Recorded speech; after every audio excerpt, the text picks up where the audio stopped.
Hey guys, Jonathan Wissett here for JM Sports 100 and the JM Sports Show. How is it going? And this is going to be part two of the NFL picks for this week. I accidentally put a stop in week one. I accidentally stopped week one, or part one, as you saw there. So if you saw the part one video, great. If you didn't, I'll put a link in the description if you want to see that. But I just did half of part two and didn't have the same problem, but I ran into a problem that I couldn't correct. So here's what I'm going to do. I am going to cut the edits and cut the pauses and all that stuff. And what I'm going to do for the second half is just kind of do a little bit of a rapid fire. I apologize. Next week will be better put together. So we left off with Green Bay and Jacksonville, so we'll go to Minnesota and Tennessee again. This game right here, really, really interesting. Of course, Sam Bradford has been in Minnesota for 8 days now. Sean Hill is expected to start. However, if Sean Hill struggles, I do expect Norv Turner and Mike Zimmer to not be afraid to pull the trigger and put Bradford in. Bradford feels like he's going in the right direction as far as leading the team. Meanwhile, Tennessee has a very interesting running back tandem right now in DeMarco Murray and Derrick Henry. I do think that that'll be really good. I'm really interested to see how Marcus Mariota does in his second year, a lot like Jameis Winston. Uh, Mariota looked pretty good in the preseason. I do have Minnesota getting the win in this game. I do think that Minnesota is going to be able to stay somewhat competitive even without Teddy Bridgewater. Next up, we have San Diego and Kansas City, the Kansas City Chiefs.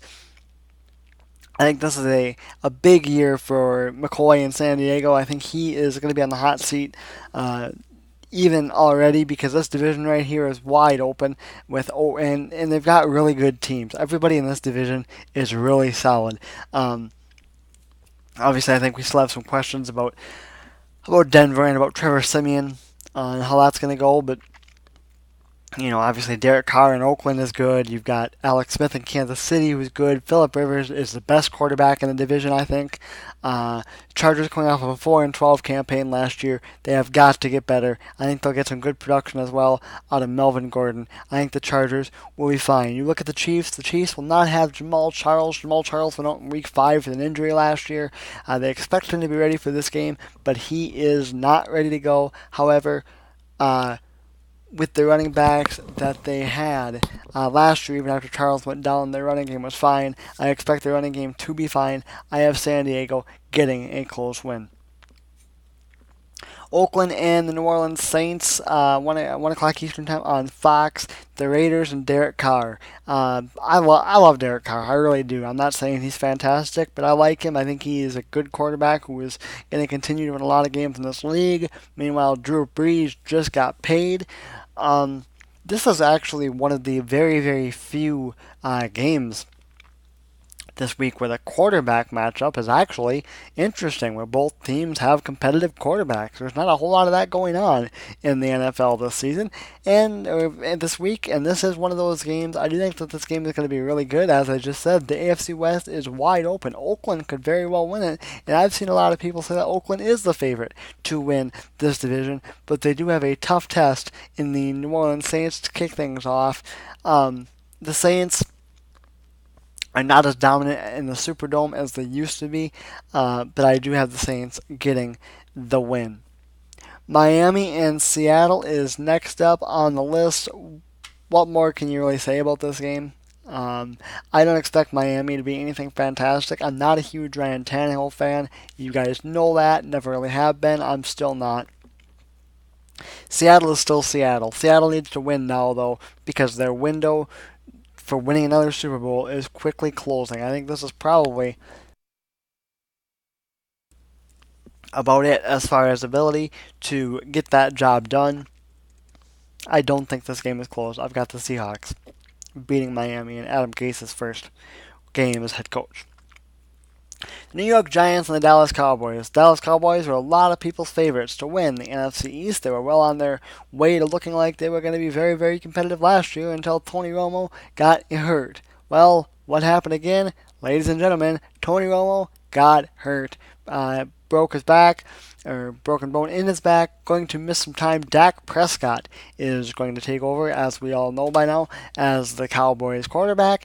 And Dak Prescott is decent, but I think what we saw in the preseason, people need to settle down. I think there's a lot of people that are ready to make him a star. And to me, I'm not quite ready to do that yet. Now, here's what's going to be interesting. And this is going to happen because this is what the media and this is what people do. Dallas's offense is going. Dallas has an opportunity to win a lot of games here. You look at the schedule, you look at the quarterbacks they face, they've got an opportunity, as I said, to win a lot of games. And Dak Prescott is going to get off to a good start. But let's settle down on saying how great he is. He'll be facing the Giants here. It's Eli Manning. Which Eli Manning are we going to get? Does anybody know? Does anybody know from week to week which Eli Manning we are going to get? I do think Dak Prescott is going to be fine. I do think the Cowboys will be fine. Their offensive line's still really good. I do think, however, that the Giants will get the win here on Sunday, but I do think it will be a very close game. Next up, we have the Detroit Lions and the Indianapolis Colts. Andrew Luck is back, and Andrew Luck is supposedly healthy. We will see. Is Andrew Luck as great as everyone makes him out to be, including me? We have yet to really see that. Everybody says there's a lot of people that think that Andrew Luck is a big-time star. Is he a big-time star? I've said it, but I've retracted it. I don't know if I think he will be with time. I don't think he is right now. He also has a hard time staying healthy. Meanwhile, you look at the Detroit Lions. The Lions didn't do anything that really impressed me in the offseason. Too terribly bad. They didn't do anything that impressed me in the preseason as well. Right now, it's going to be tough in the NFC North to beat the Packers, especially with Bridgewater not playing for the Vikings.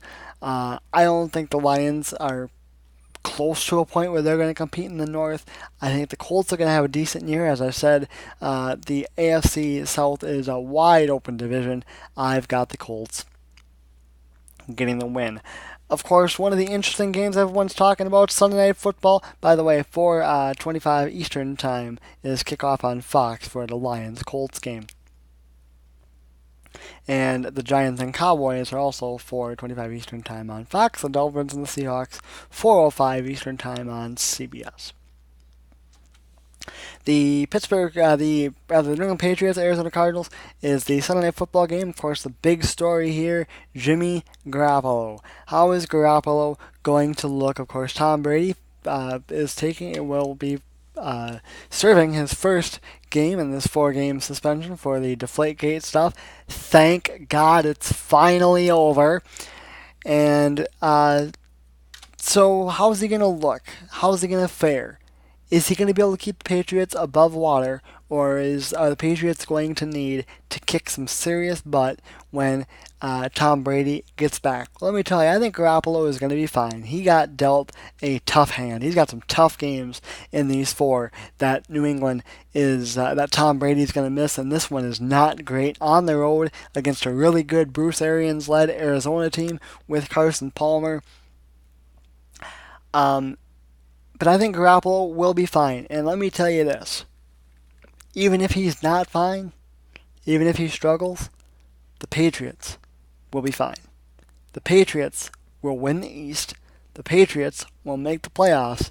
And the Patriots have a really decent shot, of making the Super Bowl and representing the AFC. The Patriots are going to be just fine. When Tom Brady gets back, Brady is going to be playing with anger and with passion. He is competitive, and sitting out these 4 games is going to eat him alive. So look out. Remember the rest of the NFL when Tom Brady gets back? Look out. Meanwhile, you've got Jimmy Garoppolo. And like I said, Garoppolo is going to be fine. The Cardinals, I think, are going to be a bit too much for him in his debut. I do have the Cardinals getting the win. Steelers and Redskins is next. First game of the Monday night doubleheader, 7:10 Eastern Time, ESPN. I don't honestly have a ton to say about either of these final two games, to be honest. So we're just going to make this really, really quick.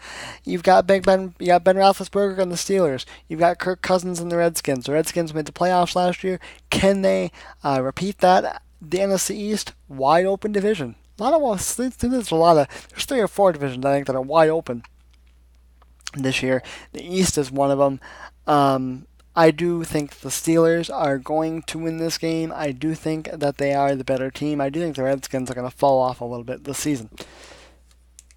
Next up, we have the St. Louis Rams and the Niners.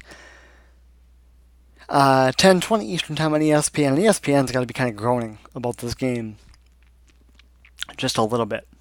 You got Colin Kaepernick being the backup to Blaine Gabbert. And you've got no Jared Goff playing for the Rams. Neither one of these teams are going to compete in the West. Not with Arizona and not with Seattle. Obviously, new era in San Francisco. Meanwhile, same old era, new city with Jeff Fisher and the Rams. This Rams team has talent. They have a lot of talent. But they don't have that big-time quarterback right now. Jared Goff is not ready. And I expect another mediocre to low year for Jeff Fisher and the Rams. And I don't expect, if Jeff Fisher makes it through this whole season, I don't expect him to be back with this club in 2017. Meanwhile, Chip Kelly, the era starts in San Francisco. And, of course, San Francisco's got some headlines preseason for all the reasons that they don't necessarily want. The kneeling thing with Colin Kaepernick during the national anthem, the sitting, the kneeling. And the Colin Kaepernick thing is a fascinating thing to me.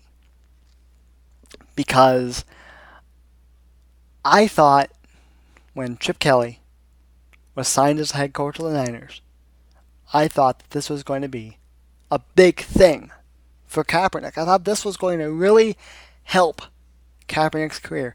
And it might.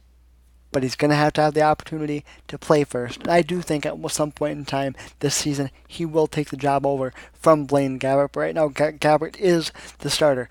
But if you look at what Chip Kelly's offense does, and I am not a huge Chip Kelly fan, but Chip Kelly has made quarterbacks like Sam Bradford viable. And so Colin Kaepernick's style of play kind of fits in, you would think, with Chip Kelly's offense. No huddle, running constant plays, the college-type offense. You would think that would fit Colin Kaepernick, but the problem with Colin Kaepernick is something happened to Colin Kaepernick. Colin Kaepernick does not look like he did in the past. He looks frail. He looks kind of small. His arm's dead. As strong as it has been, obviously that's what that means. So, who's going to win this game?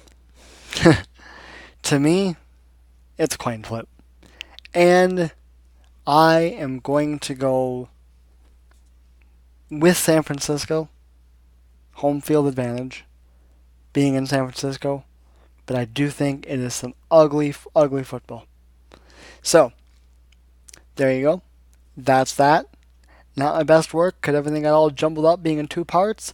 Normally it's not going to be in two parts like this. Normally it's just going to be in one big part. And then in the description I will have the part in which if you're looking for the Patriots game and I start talking about the Patriots game at 15 minutes, I will have that down in the description so you can just jump right to the game you want to see instead of sitting through all the games that you don't.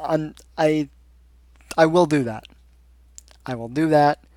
I will actually not do that for this week because all of this, the rest of it was just kind of jumbled together. I might do it for part 1, but I'm not going to do it here for part 2.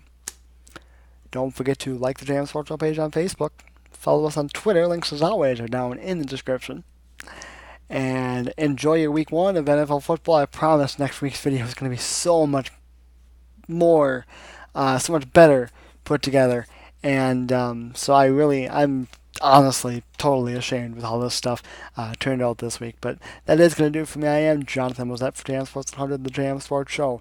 And I will see you guys later.